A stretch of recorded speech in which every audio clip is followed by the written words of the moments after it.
Welcome back. I'm Danielle Smith, president of the Alberta Enterprise Group, and I have had a history in journalism. I feel in some ways like I've let the movement down because I kind of vacated the mainstream space and vacated the social media space.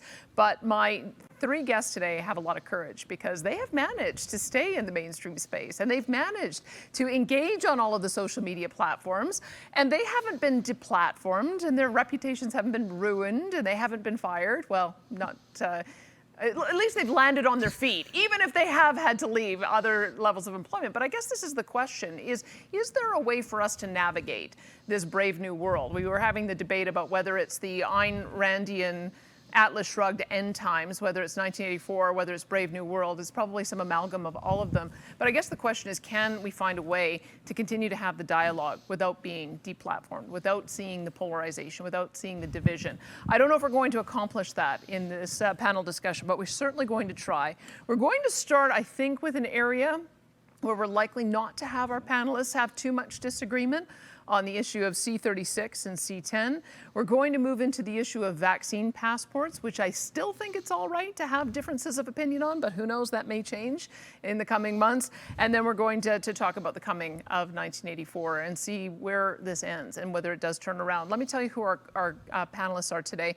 Andrew Lawton, of course, who also needs no introduction. He is currently with True North as a major contributor. He was previously on the Chorus network as a radio host, and he has been a candidate for public office as well, so he's seen it from that perspective also. He used to also sit in for me when I was on the radio, and my audience loved him. In fact, it was always bad coming back afterwards because they say, bring back Andrew Lawton, so I'm so glad you're here with me, Andrew. We also have Bruce Pardy, who is professor of law at Queen's University. And I also was always delighted to talk to Professor Pardy. He strikes me as somebody who also is very courageous. And I think when I first brought him on to kind of explain what intersectionality and wokeism was, I was kind of surprised he still had a position at the university and had not been deplatformed by his students. So I'm so delighted we're going to be able to talk with him today. Professor Pardy, thank you so much for being with us too. And we've got Jonathan Kay, who manages to bridge the divide between the alternative media as well as the mainstream media. Columnist with the National Post, also editor for Quillette from a Canadian perspective.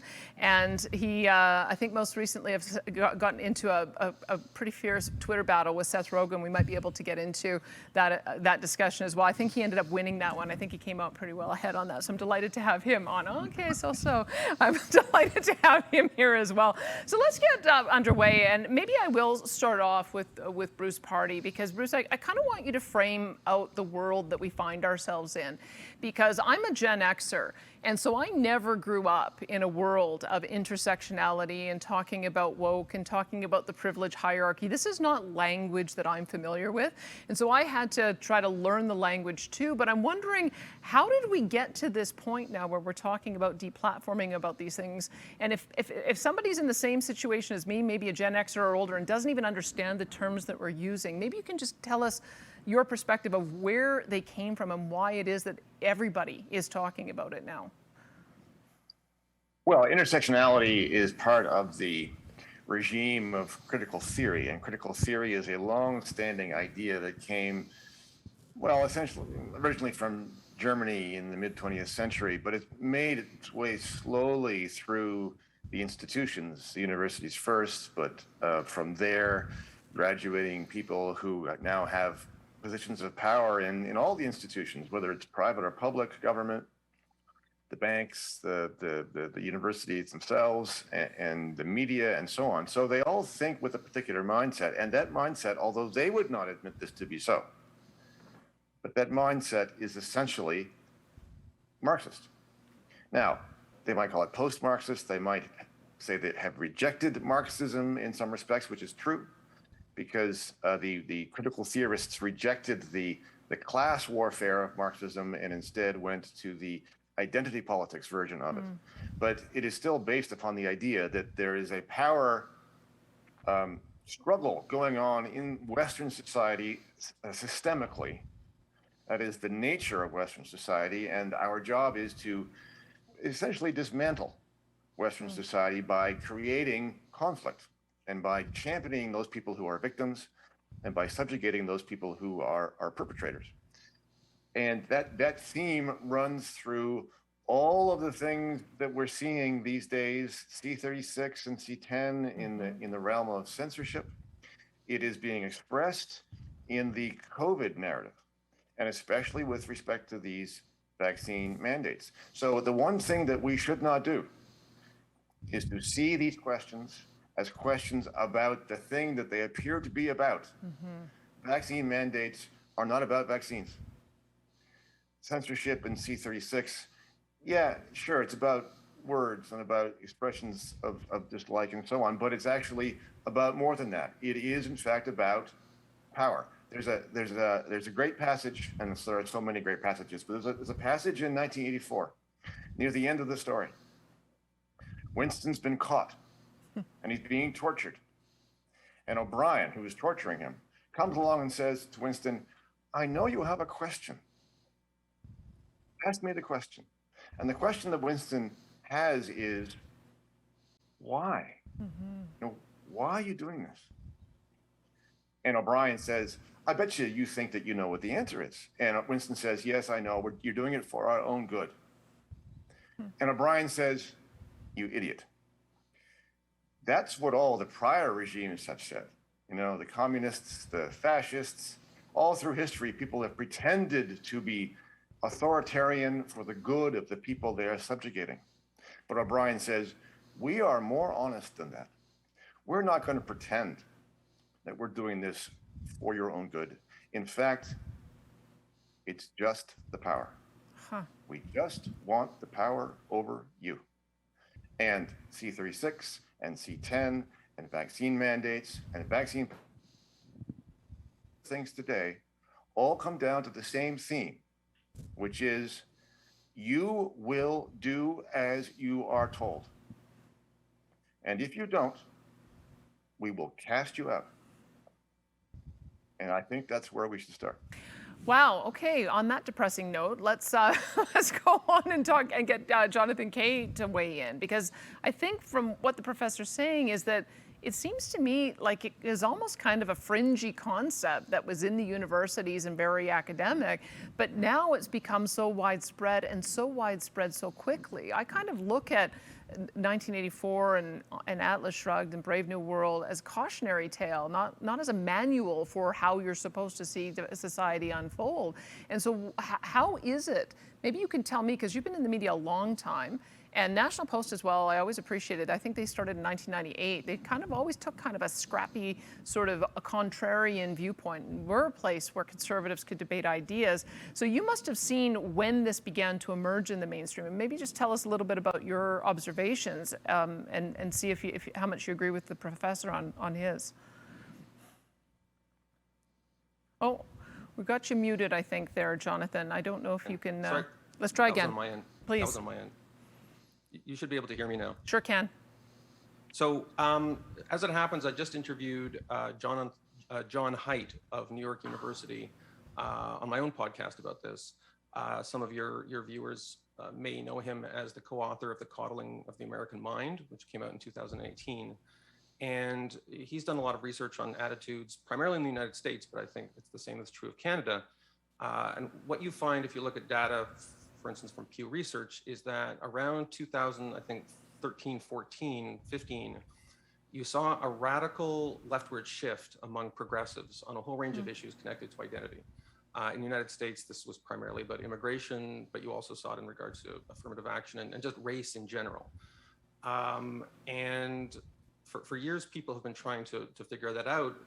One thing that's kind of incredible is that social justice issues, as they're called, you see whites actually went to the left of African Americans in the United States. And I think you've seen something like this in Canada, where you have progressive whites who, things that abolish the police, the idea of abolishing the police force. I know people in my neighborhood, in my friend group, middle-class people, just like they said, let's abolish the police, which is crazy. And, or fairly radicalized ideas about gender identity, or biological sex doesn't exist, or Canada is a genocide state. Like, statements that would have been regarded as completely extreme, maybe even just 5 or 10 years ago, have become normalized in a very quick period of time. Personally, I reject the analogy to 1984. I love Orwell. I love that book. But 1984 presents an image of the world as ruled, or at least one section of the world, as ruled by a totalizing power, a centralized authority that controls every aspect of human existence, including our personal thoughts, right? With wrong think and such. That's not what I think is primarily the threat now. The threat that exists from so-called cancel culture and mobs and stuff is essentially a crowdsourced phenomenon. You know, I observed this. I was at a fairly progressive Canadian magazine. What the people at that magazine feared wasn't the government. They weren't acting on censorship orders from Stephen Harper, Justin Trudeau, or their provincial equivalents. They were terrified of crowdsourced mobbing, deplatforming, career-threatening moves from their peers who were weaponizing social media to enforce ideological orthodoxy. In some ways, that's the opposite of 1984, because it's not a centralized authority operating with the force of law or even with the force of physical coercion. It's reputational, and it's operating horizontally within peer groups and within professional networks. And that, now, in Canada, we actually have a few laws that really would ramp up government censorship powers. We're talking about C-36 and so forth. But primarily, the people you talk to are mostly worried about the opinions of their peers, and they're also worried about being deplatformed by Silicon Valley, by losing their YouTube accounts or Twitter accounts or Facebook accounts.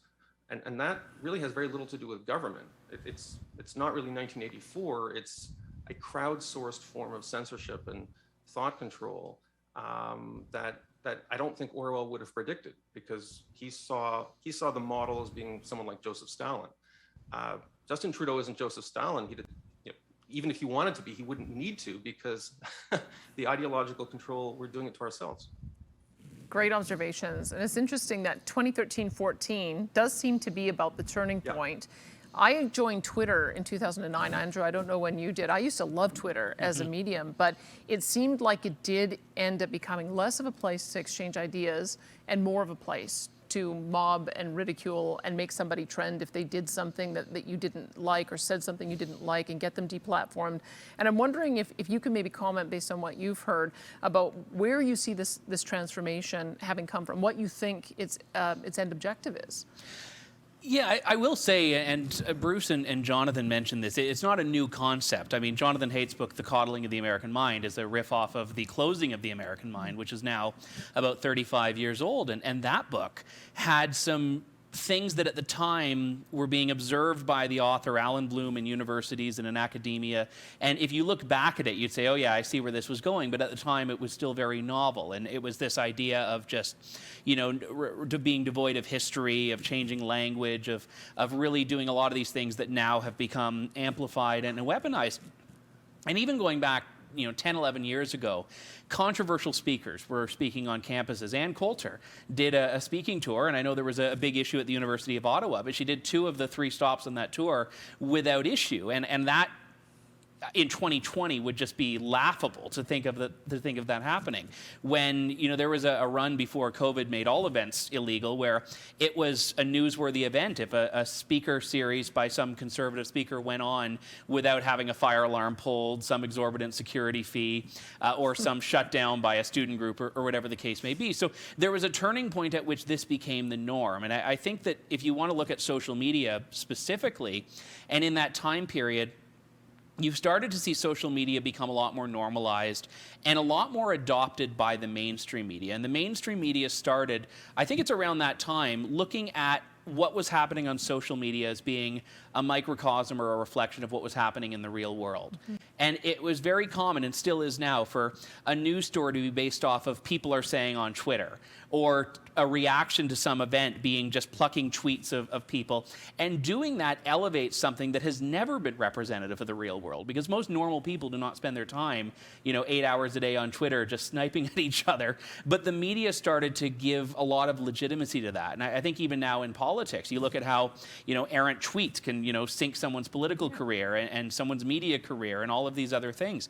And we've allowed that. And the problem with social media, or one of many problems, is that we all talk about it in the same way. I've never heard anyone that can honestly defend what you've just described and what I've just described.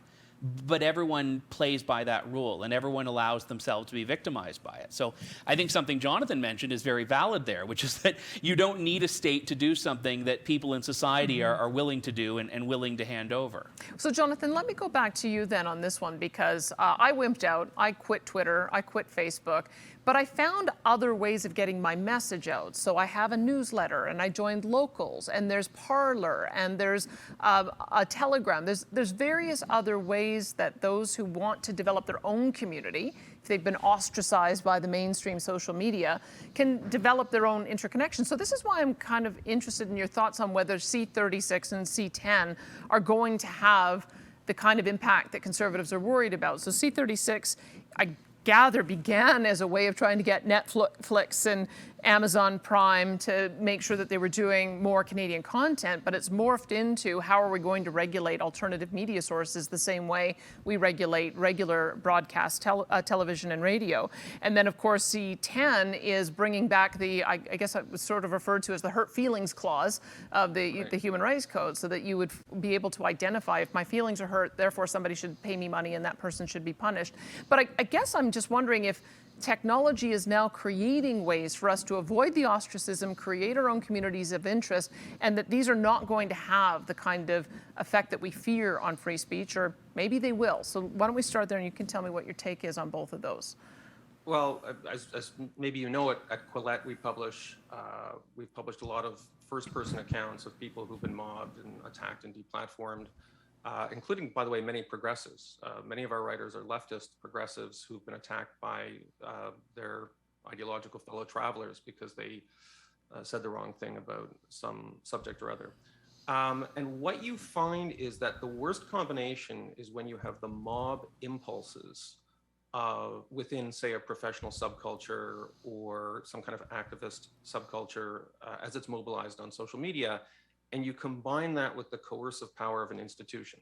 So for instance, you see this on universities where students will mob somebody, and then they will then leverage the coercive power of the university's discipline committee, or they'll go for a Title IX strategy. Or they know they have people who are friendly to them in the diversity, equity, and inclusion department. And they'll then use the investigative or disciplinary power of the university and bring that down on somebody who has been mobbed on social media. We've actually seen episodes of this at Brock University. We've seen it at University of Ottawa. And students are constantly under threat. And you actually saw this at UBC too. The false accusations against Stephen Galloway, you had a mob go after him on false accusations of rape. And then what happened was the complainant had sympathetic allies within the administration who then acted quickly to fire Stephen Galloway on these false accusations. And that is the worst combination. And that's just at the university, that's at the professional level. Although you do see this happening, for instance, you have people being threatened with being disbarred in the legal profession. This is one of the reasons the so-called anti-SOP campaign gained so much traction, successfully, I should say, in Ontario among lawyers. And you're seeing, I think, something similar in embryonic state in BC. And so that is the model I look at when you have mobs who weaponize institutionally sympathetic forces within universities or corporations. Like you look at James Damore, he got thrown out of Google because he wrote a memo which said a lot of things that people didn't like. I'd argue that a lot of it is true, but that doesn't matter. And Google just fired him. Now imagine that being done at the level of a national government. And that is scary, because it isn't just the laws as they're written down, it's the laws as they're enforced by governments. And if you have a core of bureaucrats and politicians overseeing them who have a pronounced ideological bent in one direction, it isn't hard to predict that these ostensibly neutral regulatory measures will be weaponized by mobs and by ideologically sympathetic public servants in a way that systematically serves to censor people who have views that these groups don't like. Those are great examples, Jonathan. I'm wondering, though, are you fearful that Quillette... Oh, absolutely. 100%. Tell me, what do you think is going to happen? What is the worst case scenario? Well, I think these things are cyclical, and I'm old enough, and maybe there are others here who are old enough as well, to remember when we saw the previous iteration of this, which was, you may remember, Mark Stein was brought up, I think it was the BC Human Rights Tribunal, or maybe, no, it was Alberta. Perhaps. It was BC. BC, okay. And this was under provisions, and there were analogous provisions in the Canadian Human Rights Act, which got, under Stephen Harper, he correctly got rid of them. And to some extent, the legislative changes that are being proposed now under Trudeau would to some extent bring those back. And what ultimately got rid of them was because people weren't happy. You know, conservatives in particular didn't like the idea of the government deciding what journalists could publish in magazines. And the Mark Stein case was literally about an opinion journalist and what he published in a magazine. Of course, Ezra Levant was front and center of that. I don't think I have to remind people of what happened. But there was a counter reaction. And you know, these things are cyclical. And I do think that if, for instance, a Liberal government overreached and imposed legislation that was abused in a way that systematically censored people, there would be a counter reaction. And eventually, you know, the next iteration of Stephen Harper, they would get rid of it. But, you know, it would be another 5 or 10 years of being under this legislative regime. Now, by the way, this is an optimistic account that there would be a counter reaction. One of the reasons free speech is so important is because when you censor speech, you censor the ability of people who are pushing back against the legislation that enables the censorship. So the mechanism that ordinarily allows counter-reaction against laws that are, you know, unpopular or wrong, you're actually disabling the ability of people to push back against that stuff. So it's optimistic of me to say, okay, well, even if they impose this stuff, eventually they'd roll it back. One possible objective behind these laws is to lock in the ideological advantage of the side that's controlling the application of the legislation, which is not, it's not an unreasonable, no, I think fears of, you know, an Orwellian universe are overblown. As I said, I love Orwell, but I'm not sure the analogy applies here. But I do fear that you would get abuse in that direction in an ideologically slanted way if these powers existed through this legislation. All right, so if that's the optimistic view, let's go to Andrew Lawton for the pessimistic view, because it almost, what I'm hearing is that there will be more martyrs, and I guess we'll have to see whether the public rallies behind those martyrs or whether they pile on and condemn them if we're going to see a change in direction. But to Jonathan's point, part of what I observed is that it wasn't just conservatives getting deplatformed. It was the head of the New York Times editorial board. It was Jessica Mulroney, for heaven's sakes. James Bennett, that's right. It was my own colleague, Ryan Jesperson. And so I was seeing that the left were also getting deplatformed. And so tell me how you think this plays out, because True North, I would think, would be a direct target under a bill like Bill C-36 for the regulation, but are you more concerned about C-10 and the bringing back of that human rights aspect? Yeah, I think they're both of concern, and I think the big challenge is that one of them deals with the regulatory framework and is on the surface benign. And I will say it took quite a while before a lot of people started paying attention to the regulatory implications of C-10, and it was Michael Geist who really started, I think, beating the drum about this, and eventually a lot of other people started to realize what it was going to do. And at the same time, I would also say that there is a big risk when Section 13 of the Canadian Human Rights Act comes back, which is what Bill C-36 would do, that the government, the government apparatus will start fielding just nuisance complaints all the time. And they've tried to protect against that in the wording of the Act by saying that there's going to be this very high threshold and they don't have to investigate everything. That's their out. They say they don't have to investigate every complaint. But we know from when Section 13 was around the first time what they did choose to investigate and what they did choose to do with it. So I don't buy their sort of assurance that it's not going to be used to go after people whose crime is uttering an unpopular opinion. And you mentioned earlier, Danielle, the idea of these parallel spaces that people can use. There are two problems with that. I think one is a cultural issue, which is that you have a siloed society. And if you have all the conservatives that sort of self-select out of the mainstream discourse, you're not changing the mainstream discourse, and you're still allowing that to fester. And eventually you want to get a job at a bank, you want to go on TV, you want to do all of these things, you're still up against that same resistance. The other part of it is a practical one, and I've always been, as a libertarian, a big believer in build your own.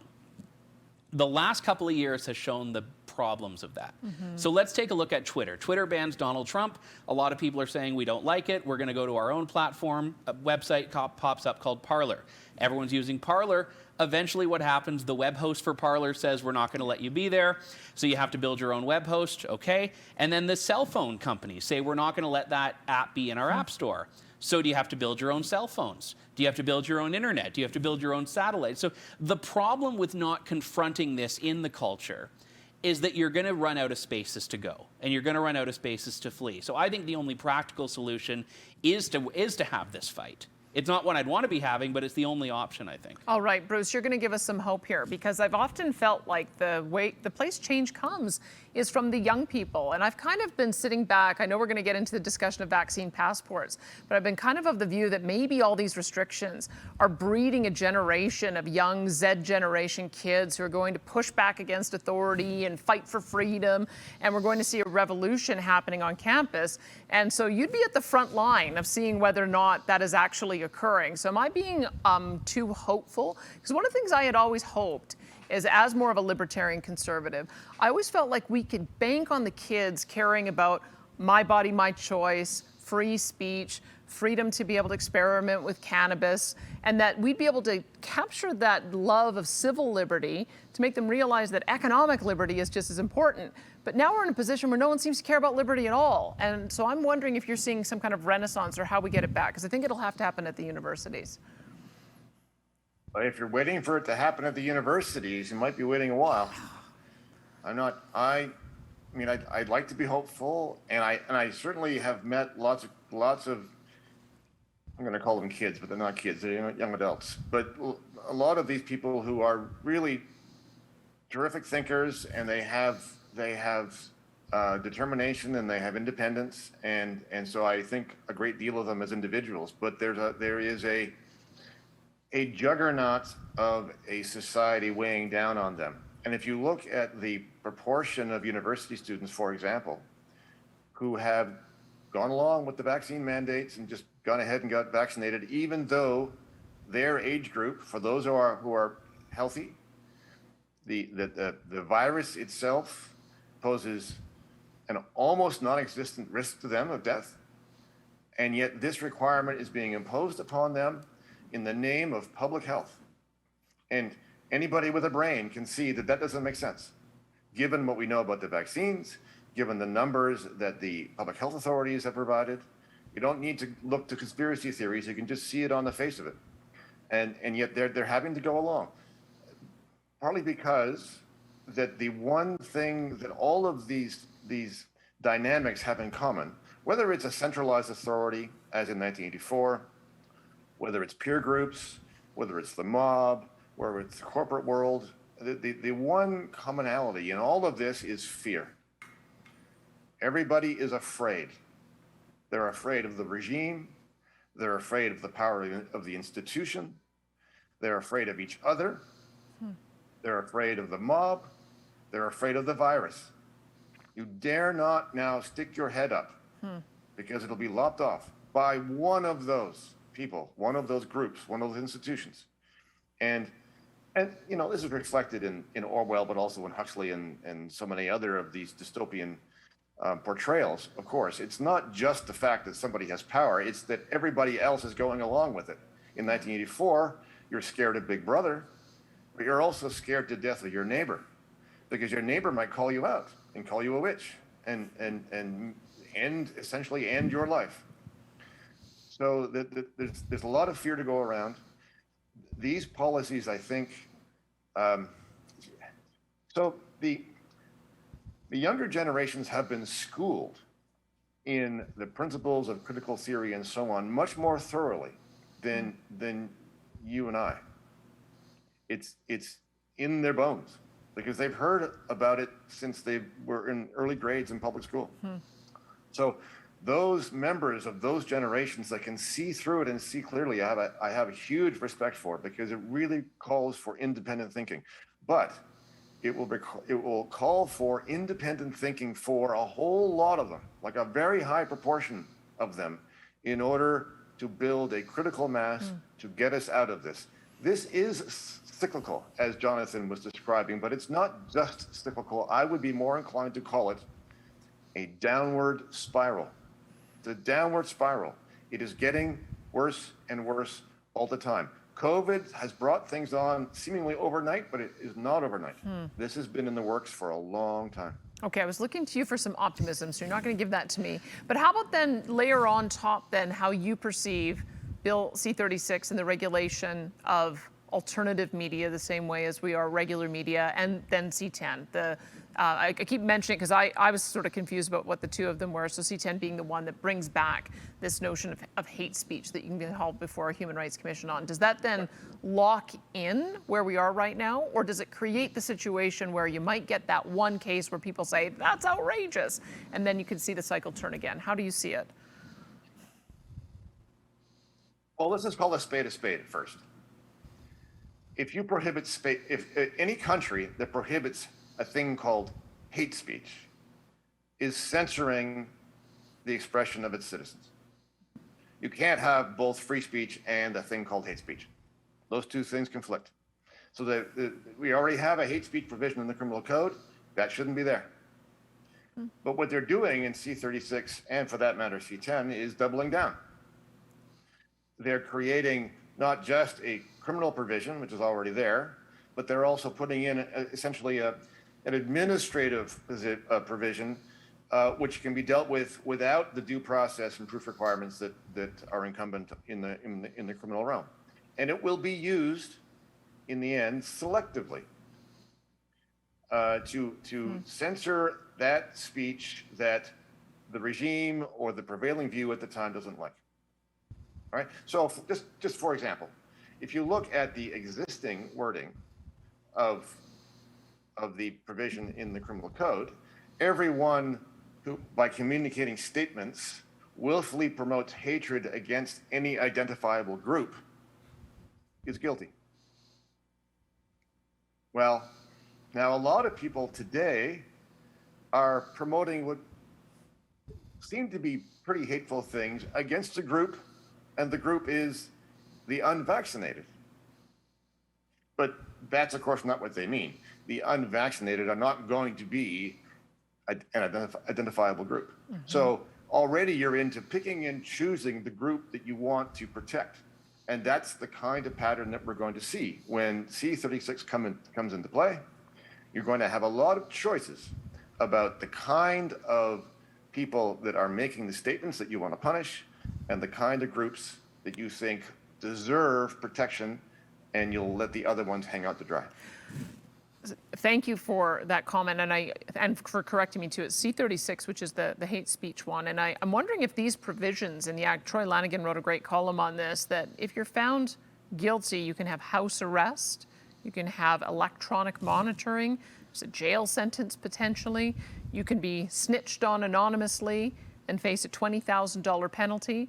Is this, Jonathan, I'll just get you to comment on that because you are familiar with how the other one played out. Is that a little bit of overkill on this, or is that sort of normal language to be in a bill like this? Look, again, it's in the application. I think there's a lot of laws in the books that have scary consequences attached to them, but generally we trust our public officials to be judicious in their application. When it comes to policing speech, I don't have any trust in public officials. And by the way, that also goes for conservative public officials. I don't want conservative public officials deciding what I can say and deciding that, if something I say is blasphemous or anti-Canadian or whatnot. I don't want any official deciding what I'm allowed to say. I would like to say, though, that I'm not comfortable conflating this issue with the vaccination issue. The reason college students are getting vaccinated is because vaccines are safe and effective, and because even if the disease isn't a huge statistical risk to healthy young people, it is a risk to their parents and grandparents and neighbors, and it is the responsible thing for college students to get vaccinated. You know, I will say 2 nights ago, I went to a Blue Jays game with 30,000 people. In order to get in, I had to show proof of vaccination. That is a completely reasonable thing to do to get into what is essentially a single room with 30,000 people to scream in each other's faces and watch a baseball game for 3 hours. It's not 1984 to say, well, you know, if you don't want to get vaccinated, you can go home and watch it on TV. So I think speech is a special issue. It happens to be a special issue for me. I don't like to see censorship in any form. I do not put vaccination requirements, especially vaccination requirements for particular activities. I don't think you should need to be vaccinated to vote, certainly. But I think it's completely reasonable to say, well, you need to be vaccinated to go to a mass spectacle sports event or a concert or to sit inside a bar. These are places where there's been huge super spreader events over the last year and a half. This is called public health. And I would not lump that into dystopian ideas about you know, the advent of a totalitarian state. Again, I probably part ways with most of the people. And you may. I'm very pro-vaccination. I can tell. Can I pose something to you, and I'll get both Bruce and Andrew to respond to this, because I'm sure you might be the minority on this panel. I guess the concern that I have about mandatory vaccination is it gives the impression that once you're vaccinated, it is sterilizing immunity. And that's not true. Well, that's public health officials have been very clear about that. But if you go to CDC data, you have a 29 times reduced probability of dying or being hospitalized. This is according to CDC data. 29 times reduction in risk is not an infinite reduction in risk. It is absolutely true that it is theoretically possible for people to get vaccinated and then get the disease and pass it on to other people and even to die themselves. It does happen. There's recorded instances of it. However, it's a numbers game.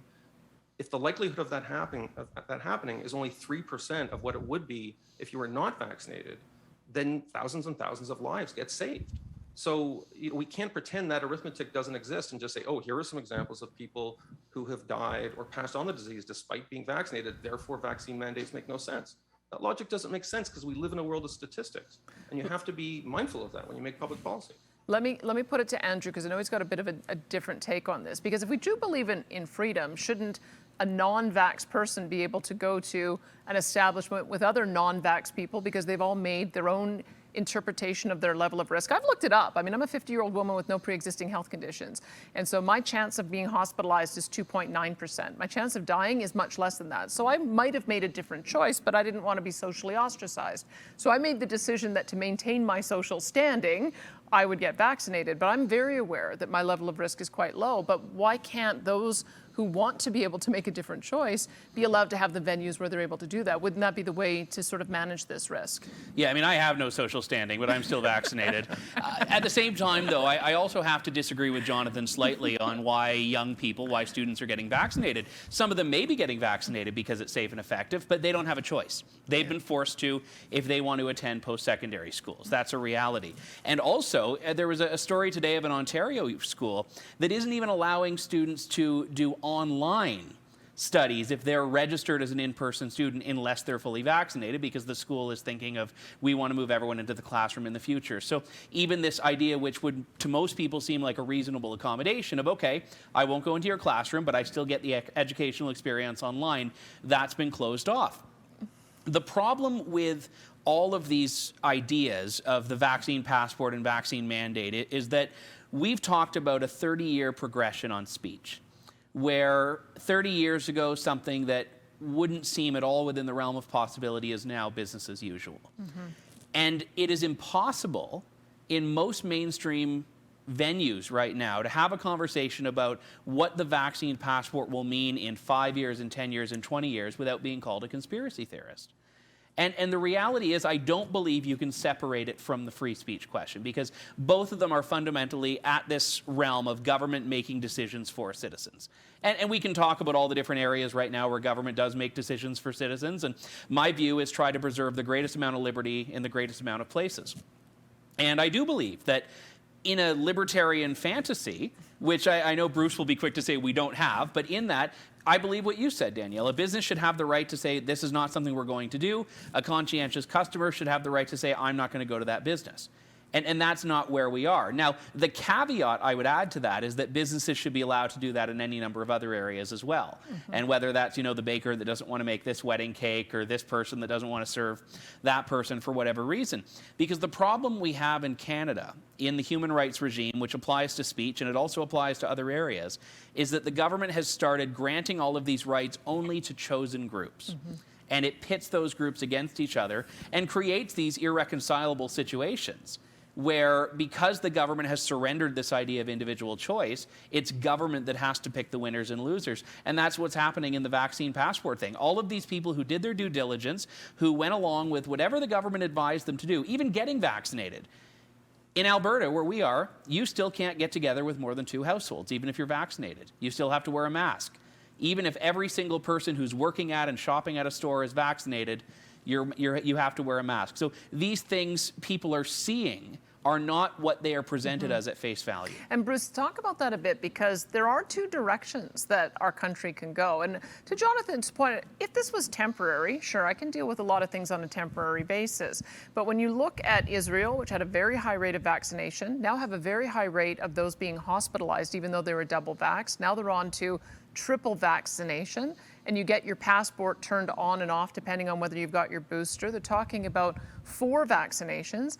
So this is why I'm concerned. Do we go down the path of Israel, where you lose your rights to participate in society depending on your jab status?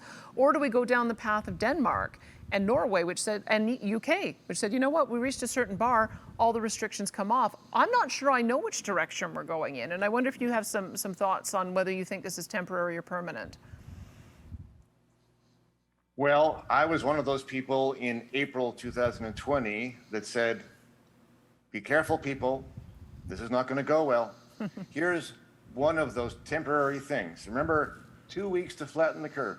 Yeah. Just 2 weeks, 18 months later. Vaccine passports are going to be temporary. Really? Some form of vaccine passports are likely to stick around for a long time. And Andrew put his finger on it, I think. And this is the main point, which is we're now into an era where governments are telling people what to put inside their own bodies. If there was any sacred right So how that is we this new? thought that we had, it was to decide our own medical treatment for ourselves. And that barrier has now been breached. Jonathan says that vaccines are safe and effective. And public health officials have been saying this for a long time. I'd like Jonathan to say that directly to a 18 to 24-year-old who now has myocarditis from taking the vaccine. Okay, this is medical porn, and it's not. Yeah, but hold on. No, Just it's a- Hold on, we just got to go one at a time. Hold on a second, hold on. Just hold on 1 second. Wait, we Just a can't hear second. both of you. So let Bruce finish his Just point, and then hold we'll go on to now. Jonathan. Go ahead, Bruce. Thanks to a man named Kelly Brown, who was presenting to Toronto Public Health a few days ago, and using the statistics that Toronto Public Health produces and Ontario does itself, not his stats, their stats. This is purely a statistical analysis. The chances of getting myocarditis for an 18 to 24-year-old healthy male from 2 doses of the Moderna vaccine is 1 in 3,800. One of the reasons I believe that the advice about who should get that vaccine has now been changed after, during the summer, public health officials said that both Pfizer and Moderna are interchangeable and equally effective and safe for everyone over 18 years. Turns out not to be true. Okay. And at the same time, let me finish with this. Yeah. At the same time, the risk of death from COVID for a healthy 18 to 24-year-old is virtually non-existent. Jonathan, you want to respond to that? Even if the risks to an 18 to 24-year-old were 0 from COVID, they should still get vaccinated because their parents could die from it, their grandparents could die from it, their neighbors could die from it. Don't you think it's their right to assess that risk themselves? This is how, yes, and if they want to stay home and not go to baseball games and not eat indoors at restaurants, that's fine. And I think you and I would agree. But hold on, I want to this stuff about we sometimes chastise progressives for talking about their lived experience and ignoring statistics, and instead focusing on a single anecdote which they think captures what we satirize as their snowflake mentality. And oh, they're so irrational, they're focusing on like one completely anecdotal data point. Science is about taking 1 million data points and looking at the risk. And guess what? If you look at 1 million data points and don't focus on medical porn about like one person who had something wrong with them, then you find that vaccines are incredibly safe and effective compared to the alternative. As for myocarditis, like the vast majority of myocarditis cases associated with the disease, yes, there's inflammation, you go to the hospital, it has no lasting effect. It has a scary name, and so you raise it in a form like this, it's as if like the person's heart explodes. This is irresponsible, Bruce, because there's no medicine that has been more tested in the history of modern vaccine regimes. And by the way, you and I had the MMR vaccine when I was a kid. I had a dozen vaccines when I was a kid. The idea that this is some kind of new Orwellian thing is wrong. We've trusted in this technology. I mean, the smallpox vaccine is centuries old. We're treating it like, it's some kind of novel technology. Jonathan. Yes, mRNA is new. Can I respond to that? Can I respond to that? Yeah, though? okay, please. Go ahead, Bruce. Jonathan's accusing me of talking about anecdotes. I'm not talking about anecdotes at all. I did the opposite. You I said have tell that told you to, about and then the statistical chance of getting myocarditis from 2 doses of the Moderna vaccine for a certain age group. Those are official public health statistics. It's not an anecdote. It's not a story. It's you not a said person. tell that to the, and then you. And don't you think that those individuals should have the right to assess those risks for themselves? Yes. And decide whether or not the risk for them, given the entirety of their lives, their relationships, their families, their aspirations, their activities, whether they should get the vaccine Yes. without being ousted from the whole of society. Because I don't want to go to a Blue Jays game and get a deadly disease from someone who decided that And they let don't me want to ask get you vaccinated. this: if you are vaccinated, why are you so scared of them? Because I know that it's a statistics game. And if you go to a baseball game with 30,000 people, even if every person in the stadium is vaccinated, except for the one guy who's not, there is a statistical chance if that person has 50 interactions during that 3-hour period, as Danielle herself said, there is a small chance that someone could get sick. And I don't want that epidemiological snowball to keep rolling and prevent us from, why are we doing this conference by remote?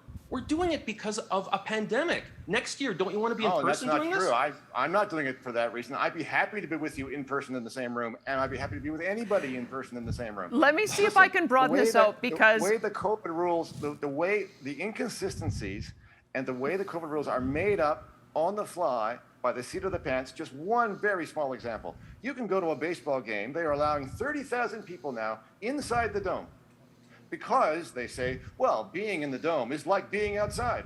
So we can have 30,000 people in the dome. But 1,000 people can't gather actually outside. Well, because that won't do. I agree with you there. That makes no sense. And it is an 100%. indication that the COVID rules are inconsistent, arbitrary, and 100%. not based upon the science. They're based upon some other kind of authoritarian impulse that are inconsistent. okay, hold on. Let's see if we can back it up a bit, because I think He's right about that. I do, but I don't want to get down the path of trying to argue scientific studies, since not all of us are doctors. But I do want to put it maybe back to you, Jonathan, and then I'll go to Andrew to weigh in. I don't know if you saw the humorous clip that Bill Maher did. Bill Maher's been trying to do comedy sketches or his comedy routine around the country, and he's finding that in Democrat states, he's having a hard time selling tickets. And when you go and you ask people what they think their risk of hospitalization is, Democrats are more likely to say that if they get COVID, they're going to be hospitalized. It's something like 58%. And isn't there a role in the media to try to bring some balance and perspective to it? I think we've given the impression that the minute you walk out the door, you're going to die. The minute that you get COVID, you're going to give it to your grandma, and your grandma's going to die. And I don't think that gets us out of, it doesn't get us to balance, and it doesn't get out of the realm that we're in of greater and greater infringements on our freedom. And I'm wondering what you see the role of the media is in trying to find some balance. Well, look, this is the same discussion we have about a lot of things. And after 9/11 and during the war on terrorism, it was the left that was saying this. They say, your chance of getting blown up in Islamist terrorist attack is 1 in a million or 10 million or 100 million. And how come we're going to Iraq and Afghanistan to eradicate this terrorist threat when you're more likely to drown in your bathtub or whatever? However, I think in this case, those kind of arguments don't work that well. The United States, you've had 700,000 COVID deaths. That's more than died during the US Civil War. The numbers are actually quite staggering. And the idea that's like, oh, it's only 3% death rate, only 2% death rate. I mean, these are like really high death rates for contagious respiratory diseases. And I do completely agree with Bruce when he talks about some of the irrational implementation. And you talk about, there was a period in Ontario where you could only have 10 people at a funeral. Didn't matter if it was an outdoor funeral, you had like a square kilometer of space. And I know people, parents of my friends, who actually had to stand by the gates of the cemetery and push back people who had known the person who died for like 60 years and said, sorry, you'd be the 11th person, you can't come. And it was just complete nonsense because everyone inside, sometimes I was, they were 50 feet away from each other. The idea you could only have 10 people standing around a grave, that's absolute nonsense. And that eroded trust. And you had, Theresa Tam, travel bans would be racist and wear a mask, don't wear a mask. 100% absolutely true. We squandered trust.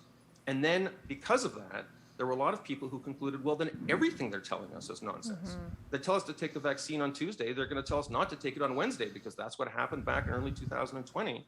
I completely agree with Bruce on that. And to that extent, the government and public health authorities only have themselves to blame.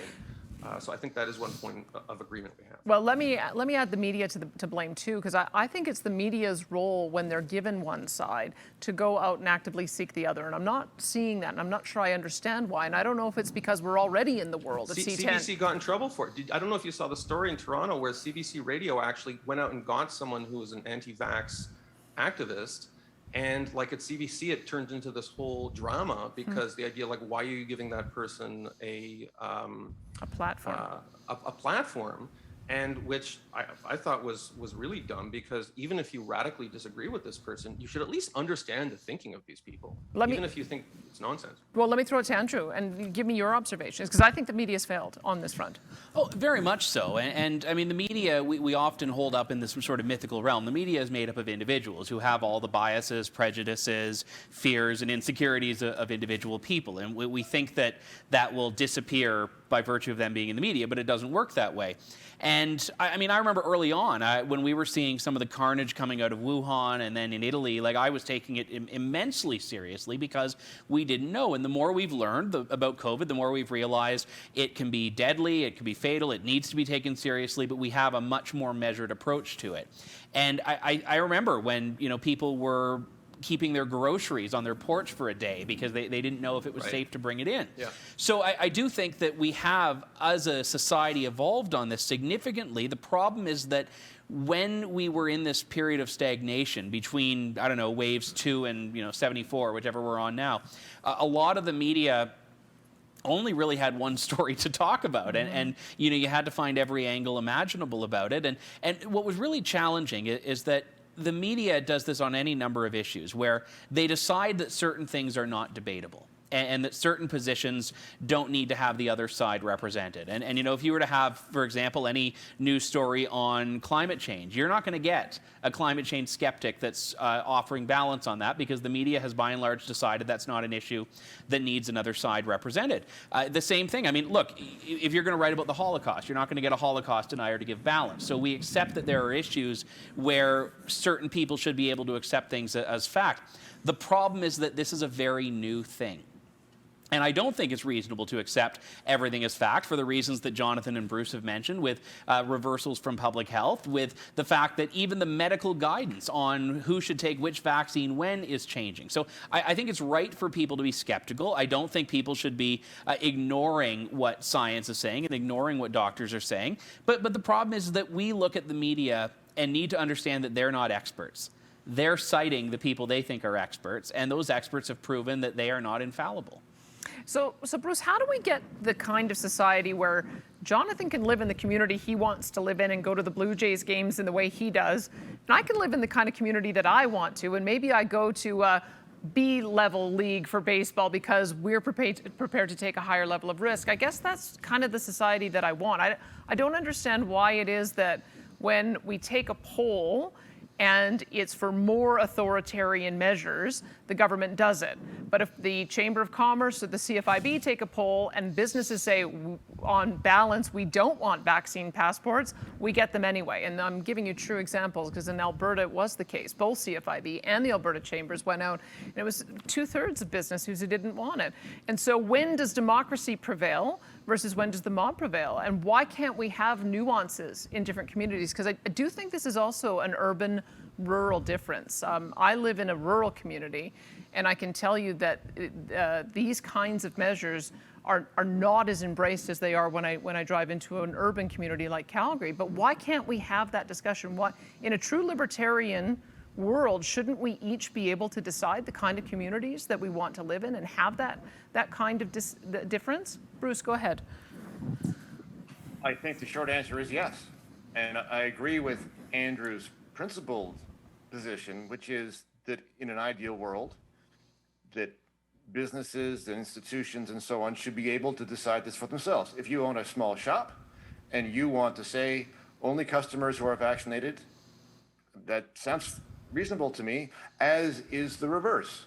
If you're a shop and you want to say only unvaccinated people are allowed in, then that seems okay to me as well. But the whole thing has to be changed. Otherwise, you're just making an exception for this vaccination thing, as Andrew alluded to.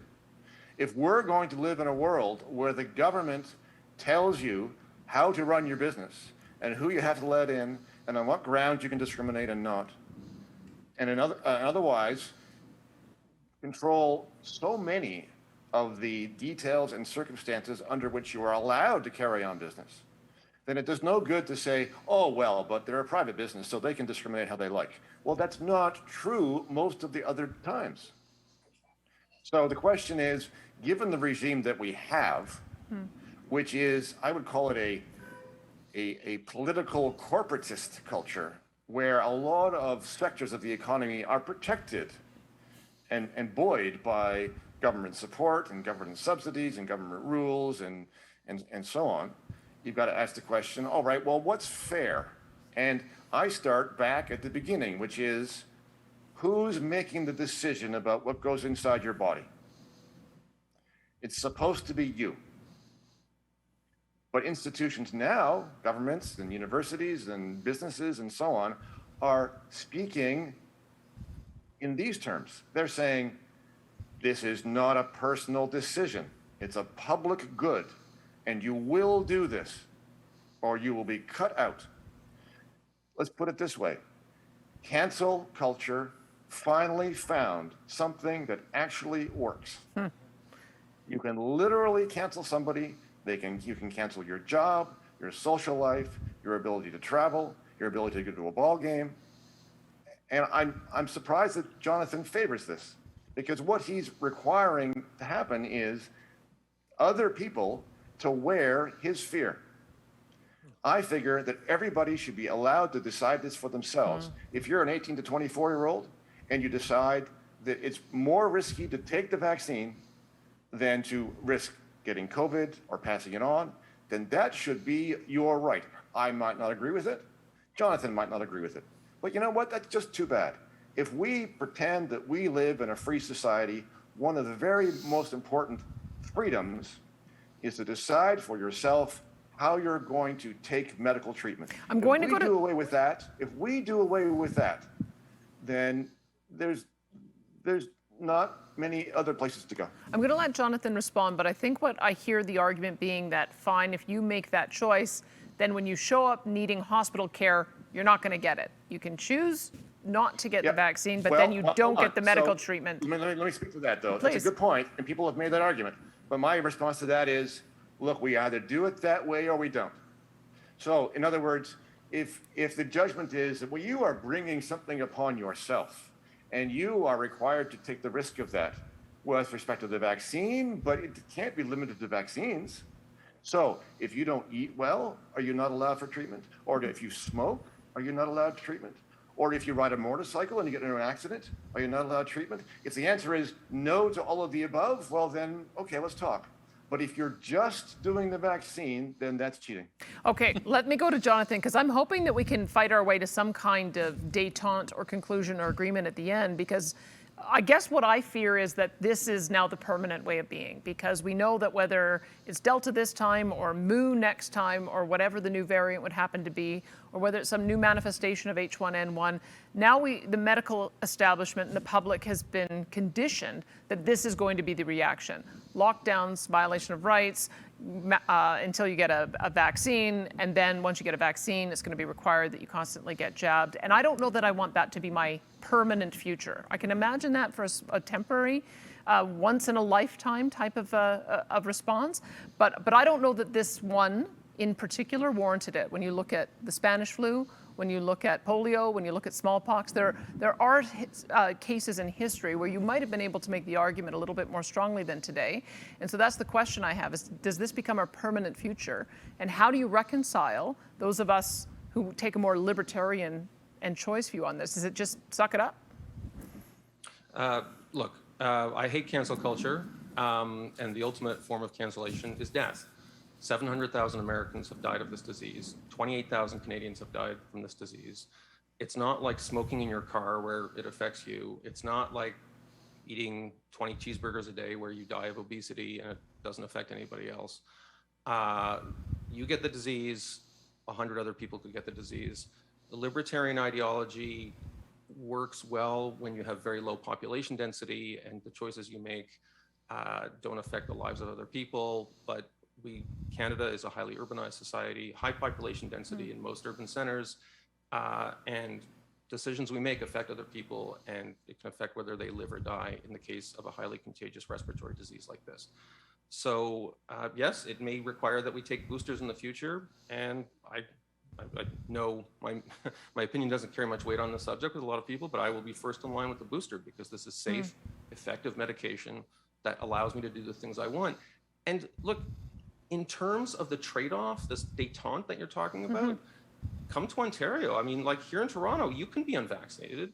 It means you're eating outdoors. You're eating your food outdoors instead of indoors. It means you're watching a Blue Jays game on TV, maybe at an outdoor terrace instead of with 30,000 people in an indoor stadium. It means, you're not playing in your recreational volleyball league. Instead you're playing tennis or some other sport that doesn't require vaccination. That doesn't sound like 1984 to me. That sounds like reasonable compromises that adults make when it comes to taking, whether or not to take a safe, effective medication that, by the way, people in the time of the Spanish flu would have regarded it as an absolute miracle drug. 2 years ago, we didn't know what this disease was. Now we have these incredible medications that we in Canada can get for free. By the way, I know people in the Philippines. I know 3 people who died in the Philippines because they couldn't get this stuff. In Canada, we have more than enough. And what do? We're arguing about not taking it. It's ridiculous. This is not 1984. These libertarian reveries of living in a society where you can make any decision you want that doesn't affect your neighbor. I've been accused of being a libertarian. I'm a libertarian about speech. I'm not a libertarian about sitting next to a guy with a deadly disease at a baseball game because he read a bunch of pseudoscience about how it's going to blow up his heart. I'm hearing you say this is a forever thing for you, and you're okay with it being forever. It might be a forever thing. It might not be. Merck just developed a pill that palliates some of the symptoms associated with it. There may be other breakthroughs in regard to oral medication. People seem to be more willing to take pills than get needles. Needles seem to trigger some psychological defense mechanism. I mean, this isn't just in terms of conservatives or liberals. Like, this is a well-observed phenomenon. There's a lot of conspiracy theories around. And by the way, some are real. I mean, there have been vaccines in history that were dangerous or untested. This is an all too real fear to have, which is why I'm comforted by the millions and millions of people who have safely received this medication. And Okay. I repeat myself, people watching this should get vaccinated before they cut my mic.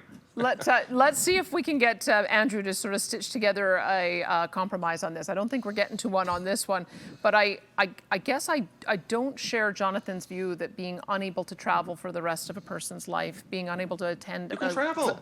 Jump in a car. Hang on, no. Travel. So No, like you can't go across border. You wouldn't be able to go on a plane. You wouldn't be able Border's to a go problem. Border's a problem. I agree. to a Toronto Blue Jays game. You wouldn't be able to eat it indoors at a restaurant. I just don't saying that that's going to last forever unless you get 100% vaccination. I don't know that that is what we started out as. In fact, anyone who suggested that was going to be the case was called a conspiracy theorist a year and a half ago.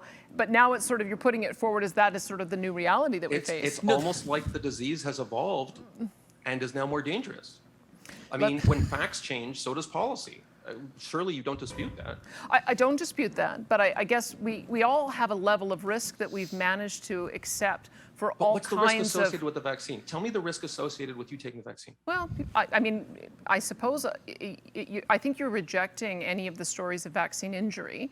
There are And stories. Look at the statistics. well, I Look guess at the I've got one peer-reviewed degree. data. I'm in a position where I've got one degree of separation where it's not just stories in the media.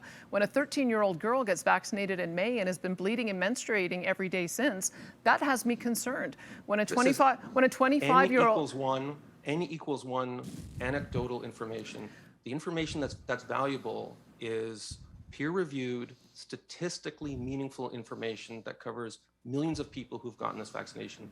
But These Jonathan, vaccines, don't you think they that are safe? fair enough? And to Bruce's point, don't you think balance is important? It's just that every time there's an odd case of the 40-year-old who gets COVID and gets on a ventilator and dies, that's also portrayed as if that's a common experience. I agree. I totally agree with you. By the way, 100% to me, that's medical porn. That is not a common phenomenon, and 100% I'm with you and Bruce on that.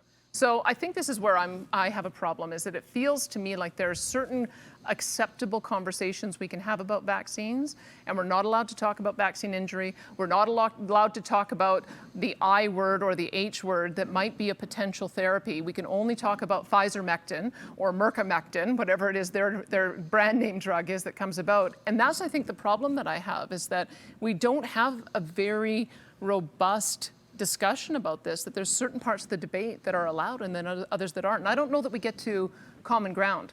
No, and to bring it back full circle to where we started on free speech, it was mentioned that when you have the institutional heft added to cancel culture, you get a very dangerous mix. And this is something we've seen in medical colleges, for example, where individual doctors have been silenced or threatened with license suspensions if they speak out against where the medical majority tends to be on, whether it's a treatment with the I or H words or whether it's vaccination or whatever. And I think there's an important point here, which is that on one hand, we say listen to the experts, listen to the doctors, but it's only listen to certain doctors and listen to doctors that occupy this majority. And it may be that the ones in the minority are wrong and they're quacks, who knows? But the point is you have an unwillingness to entertain discussion on these things. And that's very dangerous. You have doctors who are being threatened with their livelihoods. And to go back to Jonathan's point about, no, you have a right to not be vaccinated, but you can't do that and go out for dinner, go to a Blue Jays game. That's not a choice. And at a certain point, when government is taking civil society off the table for you, that's not a choice. And if it's up against, well, I have a right to be around vaccinated people, okay. But we have to accept that government is then picking which group has rights and which group doesn't. And if you think that's reasonable with the COVID vaccine, fine. But as we've been talking about, these things snowball and these things expand, and we're all talking about boosters. What if this becomes the norm for the annual flu shot? What if it becomes the norm for other things? And people can say I'm a conspiracy theorist, but the reason that the right and civil libertarians tend to be on the losing side of a lot of these battles is because the groups that are against them are thinking of what's next. So Bruce, I'm going to give you the last word on this, because I guess what I had hoped is that the conservative libertarian movement would lead the freedom effort. But as we can see, the conservative libertarian movement is sharply divided on this issue. We might be united on certain others, but this is a point of cleavage. So how does this get moved forward? Maybe you can give us some advice about what we should be looking to do. Well, in a way, that makes sense that there should be cleavage, right? Because in some ways, the conservative versus libertarian perspective on certain questions is very different. Very different. That's true. Very different. And here's the main difference. The conservative right still believes primarily in collective decision-making for the greater good, for the common good. And the libertarian version says, none of your business. It's my call. And this is sort of the difference that Jonathan and I are arguing about. I got no problem with him liking vaccines. I got no problem with him wanting to get a vaccine. I got no problem with him wishing that more people would get a vaccine. I got no problem with that at all. I got no problem with anybody wanting to get the vaccine. The difference is that people like Jonathan are insisting that people like me get the vaccine. I'm not insisting. Well, we are. Well, you are. We are out of time. You're I just don't come to the baseball game. I mean, is that the end of the world? Like, if you you're know. approving of the exclusion of those people who don't, that's the same thing as saying you got to get one or you're out. And that means that the decision is collective, not individual. All I'm saying is the decision about your medical treatment should remain yours and not the mob. And what I'm hearing Jonathan say, yes, you have the right to make that decision, but then the collective has the right to exclude you. And so is that really the spirit of individual freedom? If out there in the world were a whole collection of genuine individuals who are actually acting independently, I have no problem with that. But that's not the world we have. What we have right now is a collective world that is thinking and acting collectively.